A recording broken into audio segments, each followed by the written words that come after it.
आगे बढ़ेंगे और खबर शामिल करेंगे टोबा टैक्सिंग से। मियां जहांजेब की रिपोर्ट के मुताबिक जहां पर बिजली के बिलों में जालिमाना टैक्सेस के लिहाज से मुलाकातें की गई। बिजली के बिलों में जालिमाना टैक्सेस के खिलाफ मुख्तलिफ देहात में लोगों से मुलाकातें की। इस मौका पर साबिक उम्मीदवार बराए कौमी असम्बली हल्का NA मियां मोहम्मद जुबैर ने गुफ्तगू करते हुए कहा है कि 106 नाअहल हुक्मरानों ने गलत मुआशी पॉलिसी की वजह से मुल्क व कौम को मुश्किलात में मुब्तला कर दिया।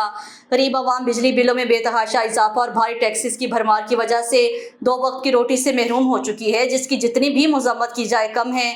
इस मौका पर ज़िला सदर किसान board Toba taxing Abdul Haq भट्टी, ज़िला जनरल सेक्रेटरी किसान बोर्ड टोबा टैक्सिंग सरवर भट्टी, गुलाम मुर्तज़ा सदर किसान बोर्ड तहसील टोबा, आबिद हुसैन बांडे, ताहिर रहमानी, अल्लादित्ता, अमीर जोन, मियां वकील अहमद समेत लोगों की कसीर तादाद भी मौजूद थी।